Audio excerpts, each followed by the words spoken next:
목회자가 그날 예배를 인도하고 또 말씀 전하기 위해서 강단에 올라오면 그 교회 그 아침 주신 하나님의 은혜를 갈망하게 되고, 또 성도들과 함께 또 성도들이 어떻게 예배 참석했는지, 또 어떤 마음 어떤 모습으로 왔는지 그 성전을 할 수 있는 한 하나님의 인도하심을 따라 영적인 눈으로 이렇게 살펴보게 됩니다. 그런데 오늘 아침 일찍이 와서 주의 전에 이렇게 예배를 준비하고 또 우리 성도님들 한 분 한 분 얼굴 뵙는데 성령 하나님께서 그런 마음을 주십니다.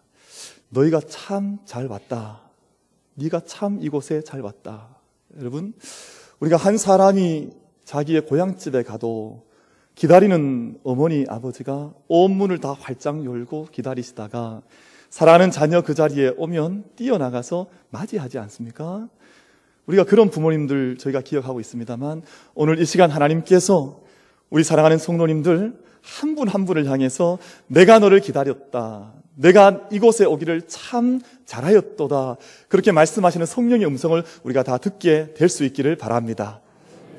우리 자유에 계신 분들과 함께 인사하실 때 손 꼭 잡아주시면서 손이 으스러지도록 참 잘 오셨습니다. 우리 인사 한번 나누겠습니다. 참 잘 오셨습니다. 참 잘 오셨습니다.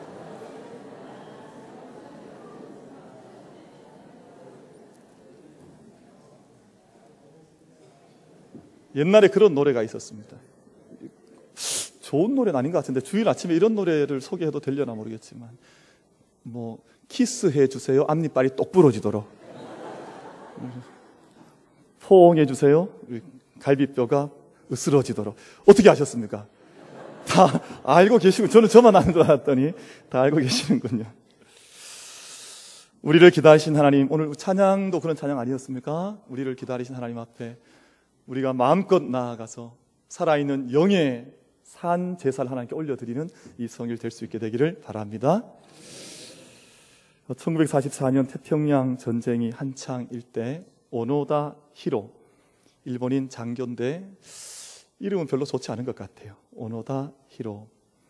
이 장교, 이 소위가 그 필리핀의 한 섬에 작전 배치를 받았습니다. 그런데 저희가 잘 아시는 것처럼 1945년에 연합군이 승리를 하게 돼서 일본이 이제 패전국이 되게 되는데, 모든 일본 군대와 병사들이 다 본국으로 이제 돌아가게 됩니다. 근데 이 장교 오노다 소위는 자기 나라가 패망했다고 하는 것을 인정하지를 못했습니다. 그래서 모든 군대가 다 본국으로 소환되어서 다시 돌아가게 될 때 홀로 필리핀 한 섬에 남아서 더 깊은 정글로, 더 깊은 밀림으로 들어가서 혼자서 몇 명의 부하들을 데리고 계속해서 전쟁을 벌였습니다. 그러다가 더 이상 어떤 소식이 들리지 않자 일본에서는 이 오노다 소위가 전사한 것으로 처리를 하고 그렇게 지냈는데, 한참 이후에 아직도 이 소위가 전쟁을 혼자 하고 있다는 소문이 들려온 겁니다. 그래서 수만 장의 전단지를 만들어서 이제 전쟁이 끝이 났으니까 그 정글에서, 밀림에서, 동굴 속에서 나오라, 그렇게 수만 장의 전단지를 뿌리고 친구들이 편지를 써서 뿌리고 또 가족 사진을 보내고 해도 전쟁이 끝난다는 것을 인정하지 않은 겁니다. 그러다가 너무너무 안 되니까 상관을 보내면 될까 해서 일본 정부에서 함께 전쟁에 참여했던 상관 한 사람을, 오노다 소위의 상관을 필리핀으로 파견을 했습니다. 그래서 우리가 전쟁이 끝났다고 하는, 패전했다고 하는 증명서를 들고 그 숲속에 찾아가서 이 증명서를 보여주고서야, 그제서야 인정을 하고 그 숲에서, 밀림에서 나오게 됐습니다. 근데 이때 얼마 만에 나오게 됐냐 하면, 패전은 1945년에 했는데 1974년이 되어서야 30년 만에 전쟁이 끝났다는 것을 인정하고 나오게 된 겁니다. 30년 그래도 아무도 안 놀라셔요. 참, 우리는 웬만하면 놀라지 않습니다. 저희는 한 300년, 3000년 동안 전쟁해야 됐다, 이래 놀라지. 30년 그러면 그 정도야, 저희가. 그럼 나올 때 모습이 어떠했냐 하면, 30년 전에 군장을 그대로 꾸리고 있고 30년 전에 군화를 그대로 신고 있고, 그 30년 전에 일본도를 그대로 들고 아직도 총 속에 탄창을 끼워서 전쟁할 채비를 가지고 그 숲에서 이끌려 나왔다 그럽니다. 30년 세월, 30년 전에 전쟁 끝난 것 알았으면 얼마나 일본의 발전하는 시절 속에 그 청춘이 살았지 않겠습니까? 근데 그 세월 알지 못한 채 비참한 인생을 살고, 여전히 전쟁하는 인생을 살고, 여전히 숲속에서 그 초라한 모습으로 30년 세월을 보냈다는 것은 우리에게 시사하는 바가, 영적인 시사하는 바가 너무너무 크다고 생각을 합니다. 한국교회 원로 중에 원로이셨다가 지난달 10월 10일에 하나님 부름 받으신 방지일 목사님께서 하신 말씀 가운데 유명한 말씀이 있는데, 신앙은 투항이다, 그런 말씀을 하셨어요. 우리 한번 따라 하십시다. 신앙은 투항이다. 다시 한번 하십시다. 신앙은 투항이다. 무슨 말인고 하니, 내가 가지고 있었던 모든 인간적인 총각탈을 다 내려놓고, 내 아집도 내려놓고, 내 생각을 내려놓고, 나를 다스리는 분이, 나의 주인이, 나의 왕자에 앉아 계셔야 하는 분이 하나님이시다 하는 것을 믿음으로 맡기면서 하나님께 모든 것을 맡겨드리는 것이 신앙의 모습이라고 하는 것을 말씀을 하신 것이지요.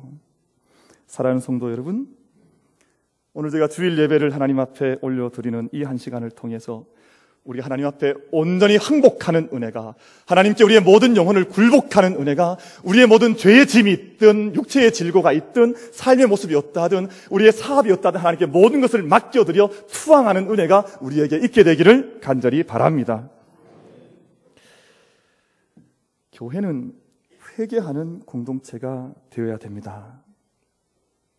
저희가 좀 오해하는 것이, 회개는 한 번 하면 끝나는 것이라고 생각을 해요. 그래서 한 번 하고 나면 회개는 수준 낮을 때 하는 것이지, 내가 신앙생활이 연수가 깊어지고 오래되면 나는 회개할 것이 없다, 그렇게 생각하는 경우들이 종종 있는 것을 보게 됩니다.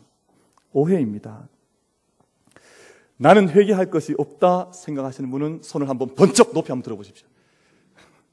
나는 정말 회개할 것이 없다. 요즘 저는 저를 보면 너무나 완벽해 보여서 어디에서부터 손을 대야 될까 그런 생각을 많이 합니다만,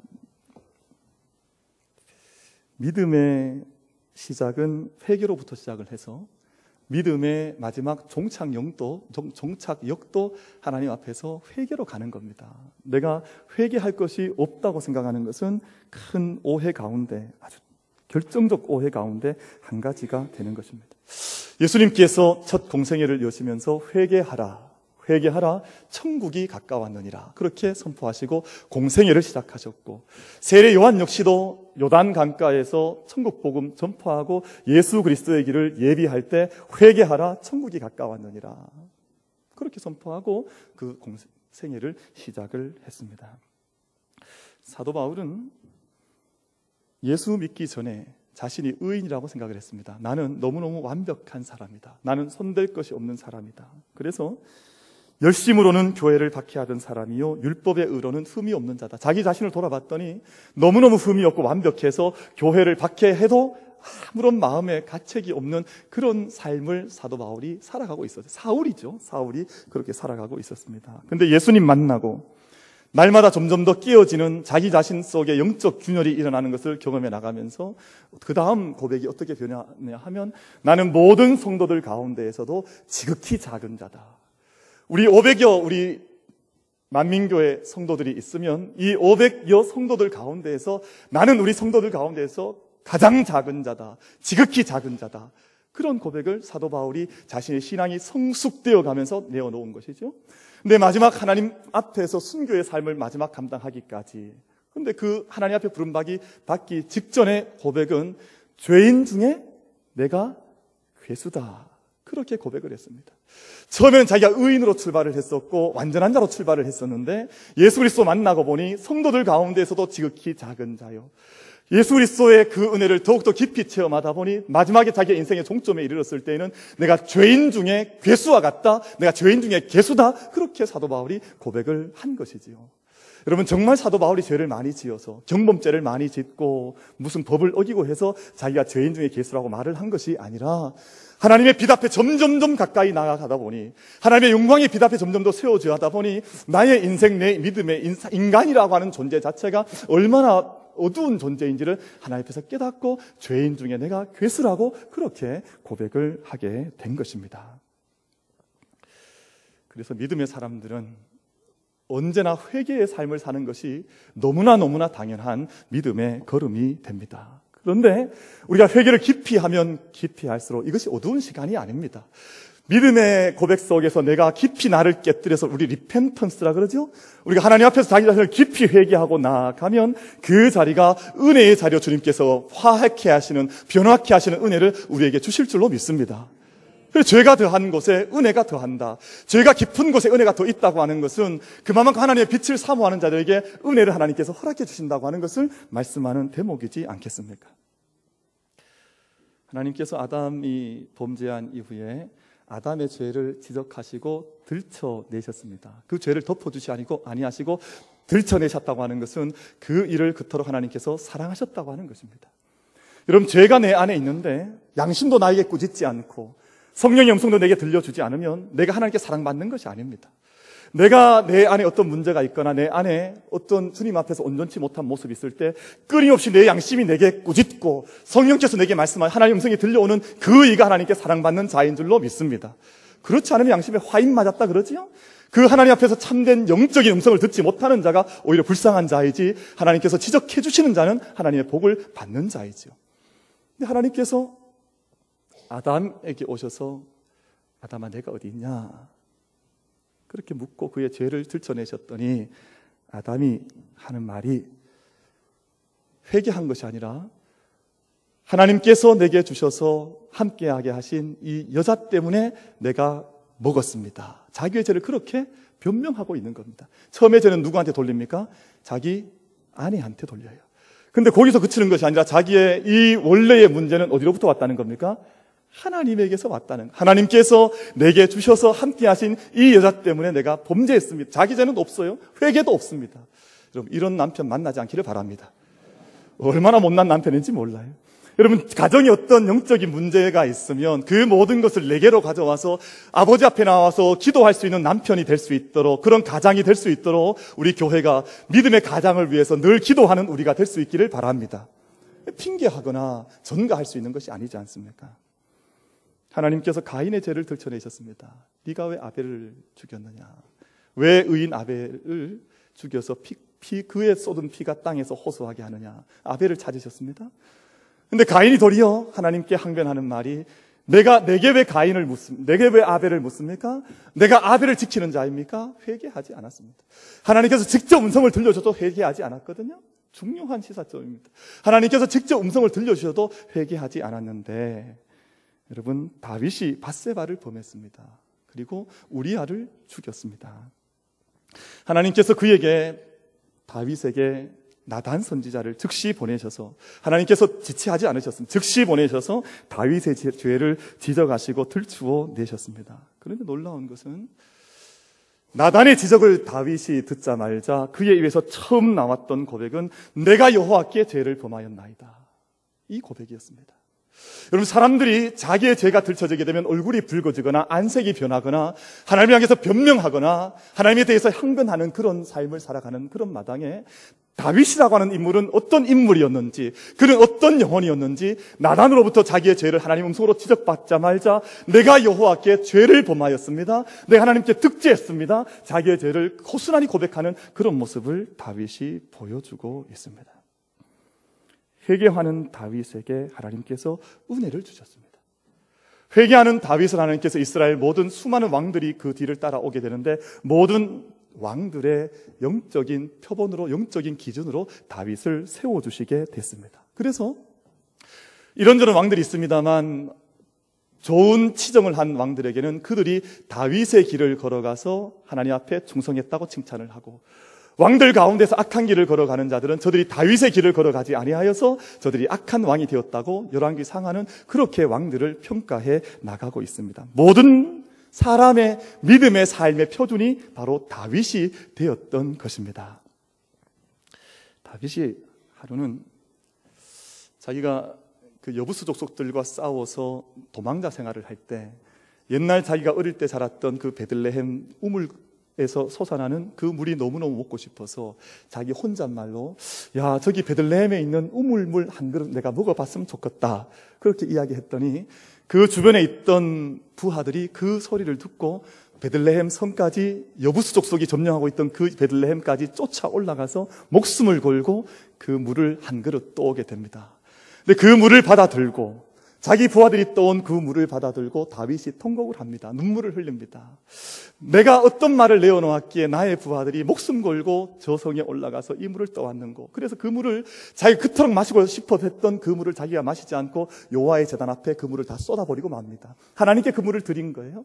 그리고 회개합니다. 하나님, 제가 함부로 내 말을 내어놓았던 것들, 내 말 때문에 우리 부하들이 목숨 걸고 저 성에 가서 물 떠온 것들 하나님 다 아시지 않습니까? 하나님, 이 물 하나님께 쏟아드릴 터이니 이 잔 받아주시고 저들의 삶도 주님 받아주시옵소서. 그렇게 다윗이 하나님께 기도하는 마음을 가졌습니다. 여러분, 다윗의 마음이 그러했습니다. 사람 앞에서든 하나님 앞에서든 하나님의 음성이 자기 마음속에 울려 퍼지게 되면 그 한순간 하나님 앞에 무릎 꿇는 것, 사람을 위해서 진정한 마음으로 나아가는 것, 다윗이 포기하지 않았기 때문에 하나님께서 역사 속에 다윗을 예수님의 조상으로 삼아주시고 모든 이스라엘 열왕들의 표준으로 모범으로 다윗을 세워주신 것이 아니겠습니까? 제가 이번 사경에 수요일부터 금요일까지 지내는 동안 우리 강사 목사님과 교제하면서 제가 그런 말을 몇 번 했습니다. 목사님, 우리 교회는 대한민국 1% 교회입니다. 제가 몇 번 그 얘기를 드렸어요. 정말 제가 얘기를 드렸습니다. 그랬더니 목사님 하시는 말씀이 정말 그런 것 같다. 와서 보니까 정말 교회 영적 분위기나 성도들의 모습이나 정말 모든 것이 1%가 맞다. 이렇게 대답하시더라고요. 아무도 안 좋아하시고 아무도 안 기뻐하셔서 제가 상당히 쑥스럽습니다만 정말 제가 그런 말을 하고 정말 그런 이제 서로 대화하며 교제를 했습니다. 근데 제가 그렇게 말한 이유는, 제가 그렇게 목사님께 함께 이야기했던 이유는 우리 교회가 완벽하기 때문은 아니었습니다. 무슨 목회자가 대단히 뛰어난 목회자요, 또 무슨 불의 사자라서 그렇게 말한 것도 아니요. 너무너무 어리석고 너무너무 우둔한데도 제가 그렇게 말을 할 수 있었던 것은, 또 우리 교회가 외적으로 무슨 수천 명, 수만 명의 교회가 아님에도 불구하고 1% 교회라고 제가 목사님께 부끄러움 없이 이야기할 수 있었던 것은 한 가지 이유가 있습니다. 적어도 우리 교회가 하나님 앞에 정직하게 서려고 하는 성도들의 순수한 마음이 있고, 하나님 앞에서 그 마음 받아주시기를 원하는 마음으로 하나님 주시는 생명의 말씀이 있으면 언제라도 아멘 할 수 있고 언제라도 방향을 돌이킬 수 있고 정말 주님 기뻐하시는 기름진 옥토와 같은 마음과 영적인 토대가 있기 때문에 제가 그 말씀을 드렸더랬습니다. 사랑하는 성도 여러분, 만약 우리가 아무리 큰 교회를 이루고 있다 할지라도, 또 외적으로 아무리 그럴싸하게 보인다 할지라도 하나님 말씀 앞에서 정직하게 바르게 서려고 하지 아니하고 주님 말씀 앞에 하나님 말씀이 옳습니다, 내가 죄인입니다라는 그 고백을 내어놓는 회개하는 마음을 가지지 않는다면 하나님께서 어떻게 우리 교회를 통해서 역사하실 수 있겠습니까? 우리 만민교회가 늘 주님 말씀하실 때 그 말씀 앞에서 회개하는 마음으로 다시금 일어날 수 있는, 눈물을 쏟아낼 수 있는 영혼의 기름진 텃밭이 옥토가 될 수 있는 우리 교회로 새롭게 일어서는 역사가 오늘부터 새롭게 시작될 수 있게 되기를 간절히 바라겠습니다. 여러분, 회개라고 하는 것은 내게 작아 보이던 하나님을 다시 크게 보는 눈을 가지는 것이 회개입니다. 다윗 자신이 너무나 커졌을 때 그에게 하나님은 보이지 않았습니다. 인간의 가장 근본적인 조건은 하나님을 아는 것인데, 하나님을 섬기는 것인데, 창조하신 하나님, 구속하신 하나님, 우리에게 복을 주신 하나님, 생명 주신 하나님, 내게 사랑을 베푸신 하나님을 보지 못하게 되면, 그 하나님이 커 보였다가 점점 작아지게 되면 그때부터 하나님 앞에 인간은 죄를 범하게 되어져 있는 것입니다. 삼성전자의 직원들에게 가장 커 보이는 사람은 누구겠습니까? 누가 가장 커 보이겠습니까?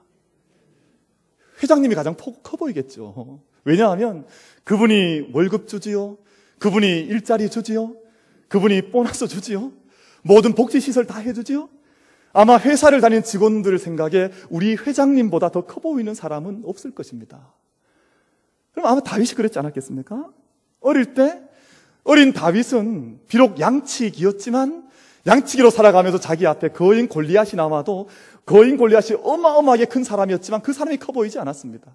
어릴 때에는 그 거인이 커 보였던 것이 아니라 누가 커 보였습니까? 하나님이 커 보이셨습니다. 하나님이 내게 가장 큰 분이기 때문에 세상에 어떤 사람이 태산과 같이 내게 다가온다 할지라도, 세상에 어떤 일이 내게 태산처럼 보인다 할지라도 세상의 일은 오히려 작게 보여지고 하나님이 크신 분으로, 태산과 같은 분으로 그렇게 다윗에게는, 어린 다윗에게는 보였더랬습니다.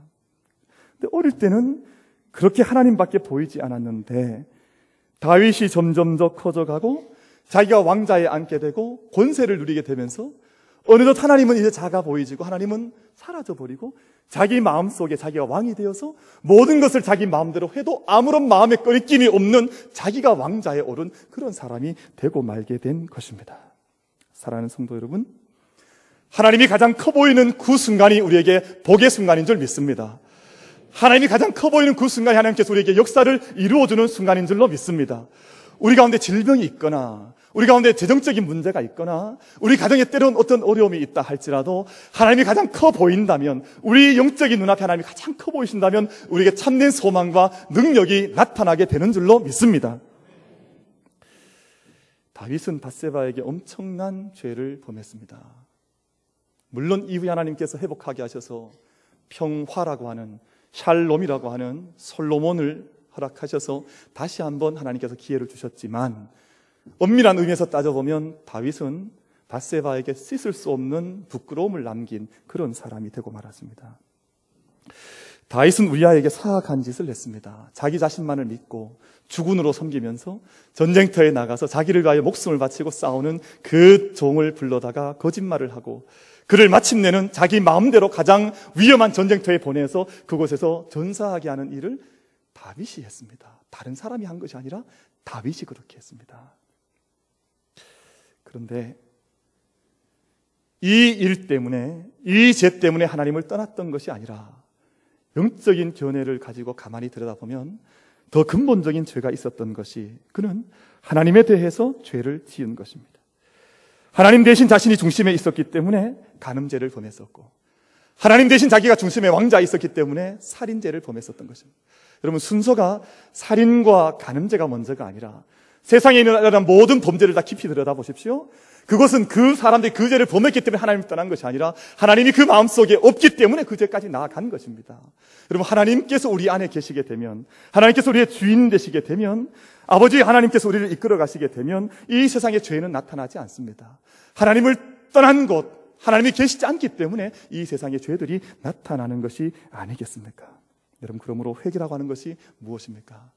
내게 그렇게 작아 보였던 하나님을 이제는 내게 크신 하나님으로 다시 한번 하나님을 모셔드리는 것이 회개의 자리요, 이제는 모든 것의 주인 되신 분이 하나님이시기 때문에 생명의 질서를 바로잡고 나를 창조하신 하나님, 구원하신 하나님, 사랑하신 하나님, 복을 주신 하나님이 하나님이시기에 하나님이 늘 우리에게 크게 나타날 수 있는, 크게 섬길 수 있는 우리 모든 만민의 성도들이 될 수 있게 되기를 간절히 바라겠습니다. 그래서 오늘 본문 말씀은 시편 51편 말씀은, 저는 옛날에 이 시편 51편 공부할 때 그렇게 외웠습니다. 이 다윗이 회개했다고 하는데 그래서 51편이다. 그래서 제가 외울 때 이게 잘 안 외워지더라고요. 시험 공부를 해야 되는데. 그래서 제가 어떻게 외웠는가 하니 다윗이 기름으로 오일로 자기의 때를 말끔하게 씻었던 그 장이구나. 제가 그렇게 해서 51장을 외웠던 적이 있습니다.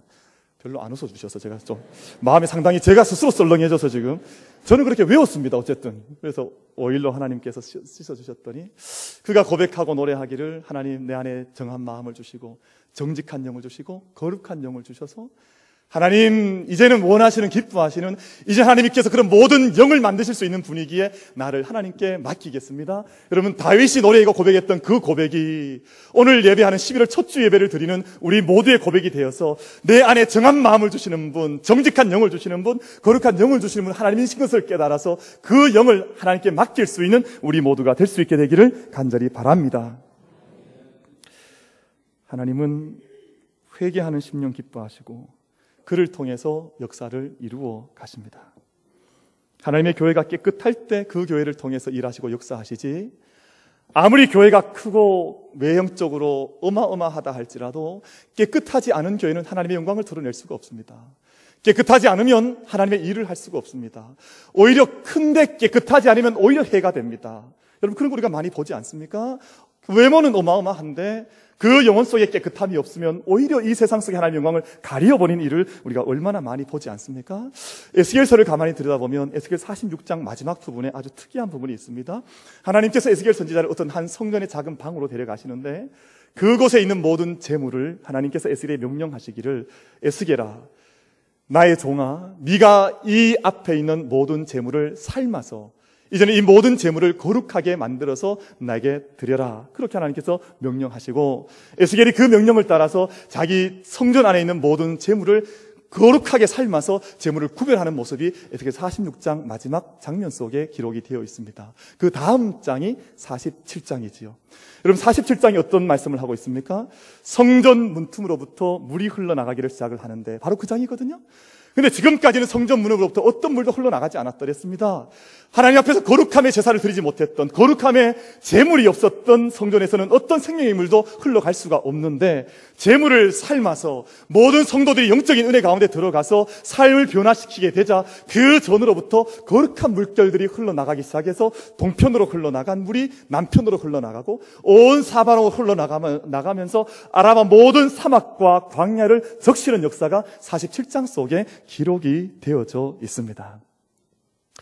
제가 잘 아는 것처럼, 잘 아시는 바처럼 성전 동편에서 흘러나간 물이 처음에는 가볍게 자기의 발목을 적시지 않습니까? 에스겔의 발목을 적시게 되고, 조금 더 걸어가서 봤더니 그 물결이 무릎까지 차올라서 무릎을 적시게 되고, 조금 더 걸어가 봤더니 자기의 허리춤까지 차올라서 걷기가 어려울 만큼 물이 차오르게 되죠. 조금 더 나아가 봤더니 1천척을 다시 측량해서 나아가 봤더니 이제는 헤엄치지 않고는, 내가 수영하지 않으면 건널 수 없는 큰 강이 되어서 그 강물이 세상 가운데로 흘러가게 되었다. 그렇게 말씀하고 있습니다. 그런데 놀라운 것은 그렇게 강물이 흘러가는 그 강물 속에 지금까지 아무런 생명도, 아무런 물고기도 헤엄치지 못했던 그 강물 속에 물고기들이 끊임없이 헤엄치는 생명 있는 땅으로 바뀌어져 가기 시작을 하고, 그리고 그 강물이 흘러가는 강변 옆에는 1년 내내 푸른 나무들이 솟아올라서 아름답고 풍성한 열매를 맺고 살아있는 결실을 하는 그런 나무들로 그 강변 옆이 가득 차게 되었다고 하는 것을 에스겔 47장이 말씀을 하고 있습니다. 여러분, 이게 무슨 말씀입니까? 성전이 성전되고 성도가 성도가 되고 거룩함의 회개의 열매를 맺게 되면 그 회개의 열매로부터 하나님께서 우리의 가정을 살려두시고 이 땅을 살려두시고 이 땅을 구속해 나가는 생명의 하나님 나라의 역사가 이루어진다고 하는 약속의 말씀인 줄로 믿습니다. 그런데 이 말씀을 하시면서 하나님께서 이해되기 어려운 말씀, 참 특이한 말씀을 주시는데, 에스겔 47장 11절 말씀을 보면 그 진풀과 개펄은 되살아나지 못하고 소금 땅이 될 것이다. 그런 말씀하세요. 이 진펄과 개펄은 살아나지 못하고 소금 땅이 될 것이다. 이건 무슨 말입니까? 여러분, 한번 상상을 한번 해보십시오. 지금 온 생명을 살리는 강물이 성전으로부터 시작해서 온 성전을 가득 채운 이후에 세상으로 흘러나가고 있는데, 온 세상이 회복되어지고 생명체가 살아나고 나무가 살아나서 온 열매를 맺고 있는데, 그 땅 가운데 섬나 같은 곳이 있는데 보니까 진펄과 개펄이에요. 그 땅은 생명이 없습니다. 그 땅은 소금기만 가득한 땅이어서 어떤 생명도 어떤 나무도 자랄 수가 없습니다. 무슨 말입니까? 은혜의 때가 되어져도 그 은혜를 알지 못하고, 하나님께서 구원하시는, 보라 지금은 구원의 때요, 하나님의 은혜의 날이라고 선포를 하고 믿음의 길을 힘차게 하나님이 선포해 주셔도 여전히 개펄과 진펄로 남아있어서 회개하지 않는 심령은 소금기 가득한 생명을 맺지 못하는 존재밖에 될 수 없다고 하는 것을 경고한 말씀이 아니겠습니까? 사랑하는 성도 여러분, 이 제단 가운데에는 개펄과 진펄은 하나도 없게 되기를 바랍니다. 갯펄과 지펄과 같은 그러한 심령은 다 없어지고 모든 생명 없는 소금기는 다 빠져나가버리고 우리 안에 하나님의 생명의 열매를 풍성히 맺는 거룩한 성도, 회개하는 성도들만 이 제단 안에 가득 찰 수 있게 되기를 간절히 바라겠습니다. 주님께서 도망갔던 베드로에게 다시 찾아오셔서 다시금 자기의 길을 걸어갈 수 있도록 힘을 더해 주셨습니다. 다시 시작하는 힘을 주셨지요. 하나님의 명령을 배반해서 거부해서 다시스로 도망갔던 요나를 하나님께 다시 부르셔서 물고기 뱃속에서 회개하게 하신 이후에 다시금 말씀 전하는 종으로, 불의 종으로 요나를 하나님께서 불러주셨습니다. 사랑하는 성도 여러분, 다윗도 마찬가지였습니다. 사람이 감당할 수 없을 것 같은 어마어마한, 우리 입에 올릴 수도 없는 죄를 지었음에도 불구하고 회개의 자리에 나아갔을 때 그가 이스라엘 모든 역사의 표준과 기준이 되게 하셨습니다. 저는 그리 믿습니다. 이 세상의 죄가 아무리 주홍같이 붉다 할지라도 하나님의 은혜가 이 세상을 덮으면, 우리의 죄를 덮으면 그 은혜가 훨씬 더 수만 배, 수천 배 더 강력한 능력으로 우리에게 임하게 된다고 믿습니다. 여러분, 세상이 아무리 어둡다 할지라도 지난밤에 한번 이 세상을 덮는 눈이 이 세상을 덮고 나면 세상은 하얘지지 않습니까? 하나님께서 우리의 심령을 덮어주시기를 바랍니다. 하나님께서 우리의 모든 심령과 우리의 연약함을 덮어주셔서 우리의 죄보다, 우리의 연약함보다, 우리의 어두움보다 주의 은혜가 크다고 믿을진데 우리를 다시 새롭게 시작할 수 있는 힘을 하나님께서 우리에게 허락해 주신 줄로 믿습니다. 우리가 오늘 하나님 앞에 철저하게 우리 자신을 내어놓으면, 여러분, 회개는 어두운 시간이 아닙니다. 사람들이 흔히 회개하십시오 그러면 어두운 시간이라고 생각하고 자기가 어떻게 죽는 시간이라고 생각하는데, 죽는 시간은 맞으나 그 시간이 빛의 시간이요, 구원의 시간이요, 생명의 시간 아닙니까? 우리 만민교회가 매일마다 몇 때마다 회개하는 것 주저하지 아니하여서 모든 예배 때 회개의 울림이 우리 영혼을 울려나가고 우리 교회를 울려나가고 이 땅 가운데 회개의 대표 주자로 서서 이 세상을 새롭게 하는 힘을 이 세상 가운데 흘려보내는 교회로 크게 쓰임 받을 수 있는 우리 모두가 되기를 간절히 바라겠습니다.